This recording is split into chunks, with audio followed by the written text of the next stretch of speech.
Hey guys, and welcome back to another episode of my 924 Safari build.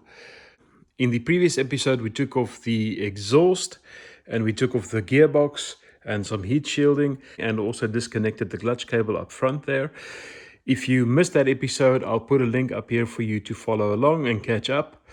But if you've seen that episode, then today we are continuing on the clutch removal, and the next step for me is to come work on the front of the car again at the bell housing, where I'll be removing the torque tube from the bell housing.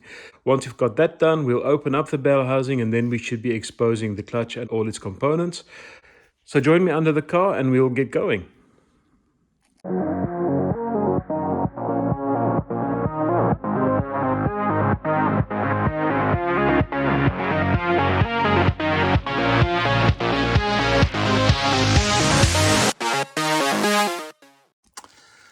Alright, so you're joining me under the car. This is the bell housing and this is the torque tube, and it's attached to the bell housing with these 4 bolts. They are all for 17 millimeters, and as you can see, it's a bit oily here because I've already sprayed this with some penetrating fluid when I did the removal of the exhaust header. So they should come out fairly easily, but I guess there's only one way to find out, so let's get going.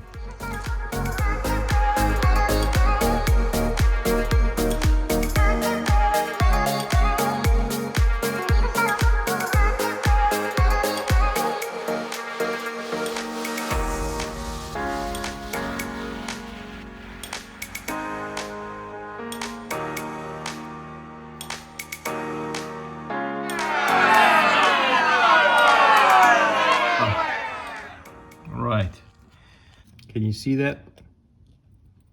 It broke off.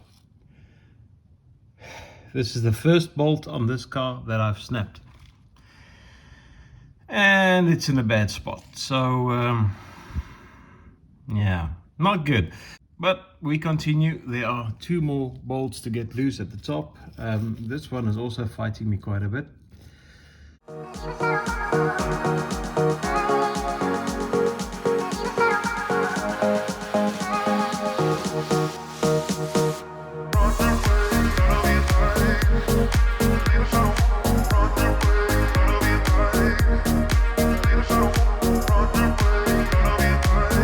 We have 3 bolts out, 1 broken off. So in theory, the torque tube and the bell housing is separated.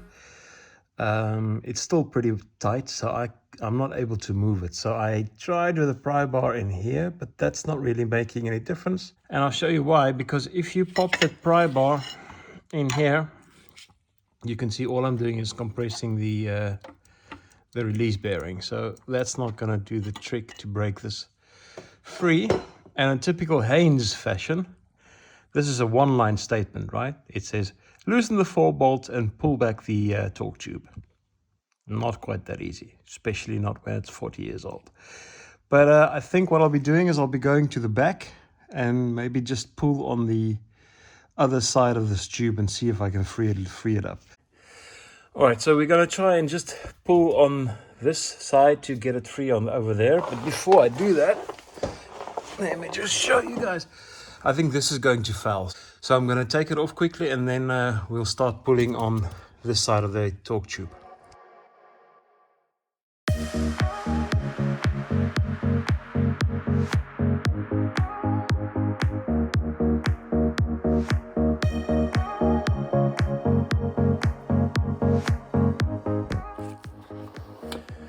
Alright, I've managed to move that bracket a couple of centimeters, so I think that'll be enough because the one nut is a little bit seized on.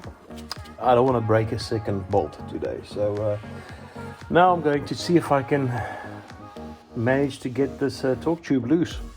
I'm not quite sure how to do this actually.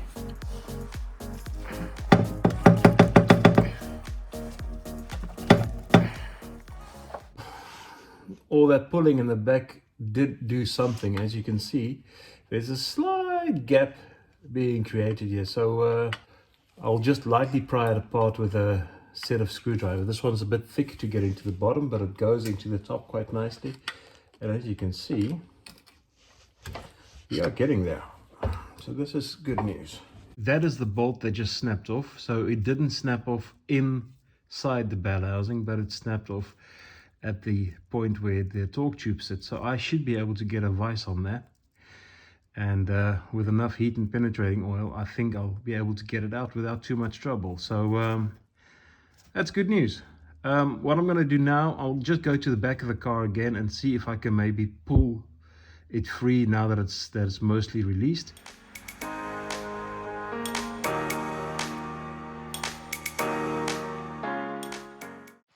Alright, so as you can see, that's the drive shaft, that's the bell housing, that's the bolt that broke off. So the next job is to loosen up these bolts on the bell housing and then pull off the bell housing.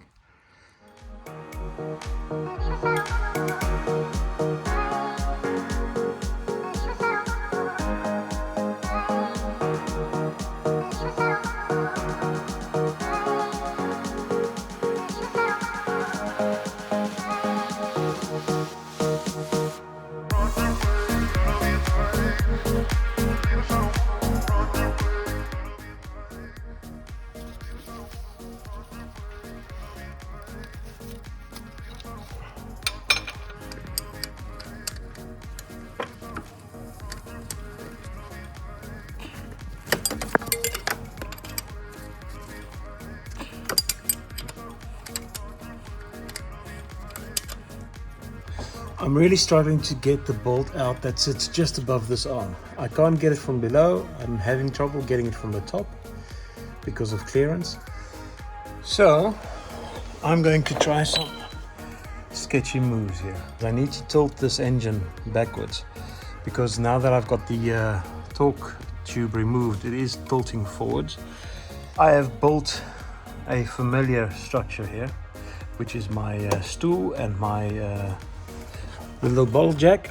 I'm going to lift the engine just slightly on the oil pan there, and hopefully if I can lift it enough, I will shove in some of these old stabilizer bar rubbers between the steering house and the crankcase, and that should in theory give me more room to work with.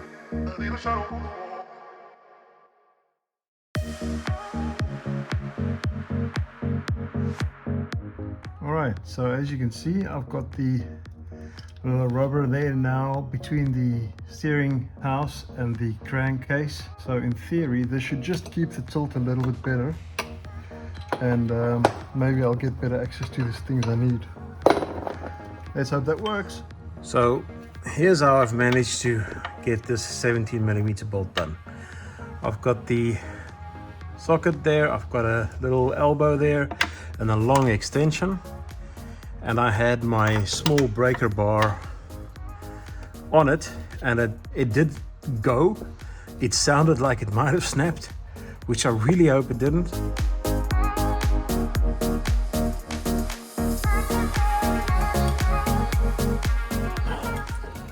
She didn't snap. It's all in one piece, thank God. One more bolt to go. Alright, so the last bolt on the bell housing is all the way up here. I think you can see it there where my shadow is pointing. I think if I use enough extension pieces and enough elbows, I probably could do it easier from below.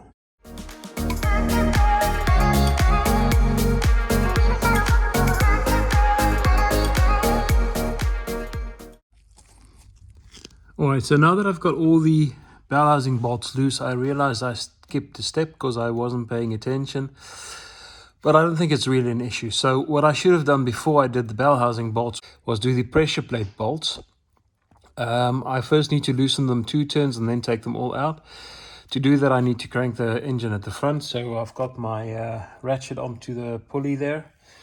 I'm going to just loosen up all these bolts, turn the engine around, and once I get back to where I started, then I will pull them out all the way.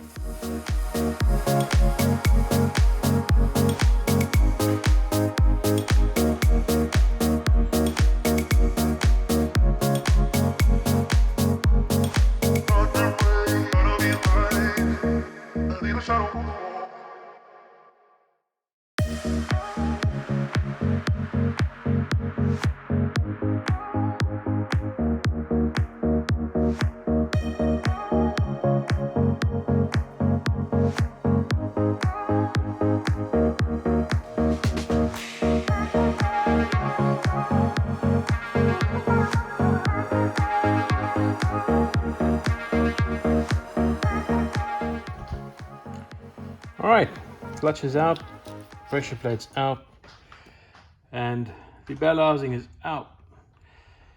It was not too difficult. The sequence I found to work best was to first remove the pressure plate because it's held in by these little pins over there. So I removed that with one of my tire irons. Once this came out, it was actually much easier to get the bell housing out. So in both the Climber and the Haynes, it says remove the bell housing as if it's nothing, and then you get to remove this. My problem was that the bell housing was getting stuck on the pressure plate, and this pressure plate is pretty thick. So then I figured if I remove the pressure plate and I've got enough room to do that, then the bell housing will come off after that. But that happened all in about half a second. So it's a miracle that my phone is still in one piece. Anyway, I guess we are now at the point where we need to go do the next step. So you can see the flywheel is still hanging here. I am seeing oil here, so I think I'm going to do the rear main seal. Now, next job is to, I think first, before I tackle this, is I want to pull out this stud here that broke off. So that's what I'll do next.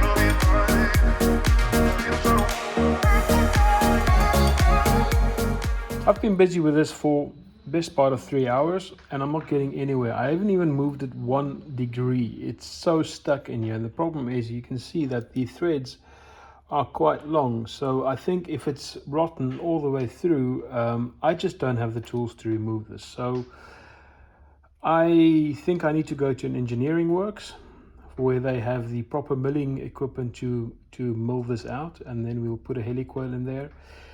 The alternative is that I send a quick note to my friend Eric, who's got a lot of second-hand parts for these 924s, and maybe with a bit of luck he might have a bell housing I can use. And I think by now you guys are probably also remembering, if you've done this before, or realizing if you haven't done this before, that replacing the clutch on 924 is a really long job.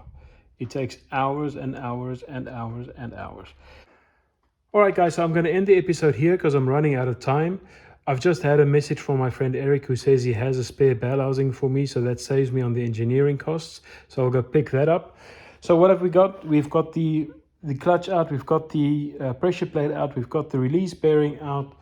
So in the next episode I will be removing the flywheel, getting the pilot bearing out and replacing the rear main seal. And then basically we are ready to start building up the whole drive system again. And I'll probably build it all the way, as I've seen and I've realized now that the gearbox can actually stay in place when I drop the rear axle. And with me having to measure the incline, I think it's better if I've got all the weight on the car, and I'll get a more accurate reading as to where I need to re-index that rear torsion bar. So if you like what you see, if you like my projects, please subscribe, please share, and please like. It does help me. And I will see you guys in the next episode. Goodbye.